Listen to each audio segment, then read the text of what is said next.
Now this morning here, it's turning out to be a beautiful day. The wind is calm, but it's crisp and cool out here. It's been a beautiful morning watching the sun come up. This morning, while missiles and war dominates the news, another story quietly surfaced. The Justice Department just released Epstein investigation documents that were previously withheld. Yeah, you heard that right. They withheld something that was required by Congress to be released a long time ago. Those records involve allegations, including those involving Donald Trump. But here's the question that should not disappear while the world is watching a war. Why did those documents remain hidden for years? In my experience working 43 years on the railroad, I've learned something about signals. When a signal suddenly changes from green to red, you stop and ask why. And when documents suddenly appear years later because of a so-called coding error, that's a signal the public has every right to examine carefully. Good morning and welcome to Coffee with Kevin. As America wakes up and people head to church or out to breakfast, the headlines right now are filled with war in the Middle East, missiles flying, military bases targeted, American troops potentially in harm's way. And that deserves our attention. And I don't want to diminish what's happening over there. But there is another story that resurfaced this week that should not disappear simply because war now dominates the news cycle. According to reporting from CBS, the U.S. Department of Justice released additional records connected to the investigation of Jeffrey Epstein. The department says those documents were previously withheld because they had been mistakenly coded or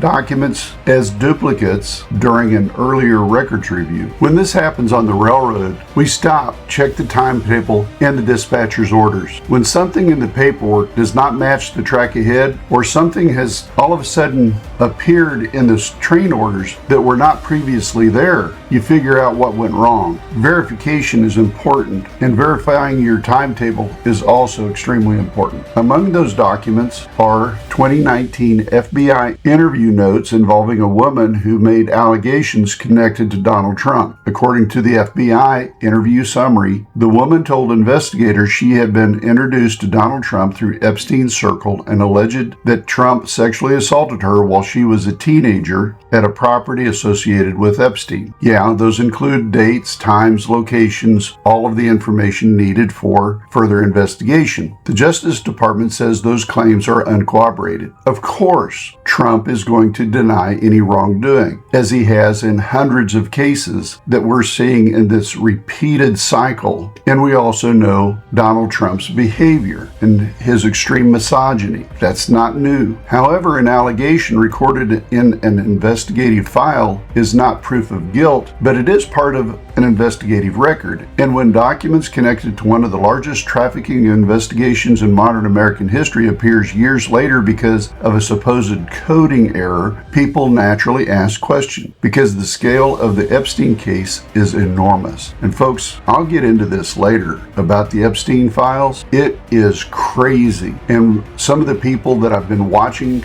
that are investigating this thoroughly and have that investigative knowledge, they are uncovering some really wide-ranging stories about this Epstein file, and if it gets exposed to daylight, it will absolutely blow the minds of so many people who are supporting Donald Trump in this current administration and what we're doing with Israel. Now back to this Epstein case here, where this woman filed an FBI report that got covered up and kind of misplaced, supposedly. We got to remember this. More than 100 women and girls have come forward saying they were abused or trafficked by Epstein. And at least 2 of those women today have publicly accused Donald Trump of sexual misconduct connected to Epstein's orbit. And there's also a man, when he was a boy, also has come public of being abused by Donald Trump sexually. One of those accusations is reflected in the newly released FBI interview notes. Another was a lawsuit filed in 2016 alleging that Trump and Epstein assaulted a 13-year-old girl in the 1990s. That lawsuit was withdrawn before trial and Trump denied the allegation. But the facts surrounding the lawsuit and why it was dismissed hinges on the accusation that strongmen working on behalf of Donald Trump pressured this girl into dismissing the lawsuit. That's there. We have to acknowledge it. And again, these are allegations, not convictions. They haven't even gone to trial yet. No one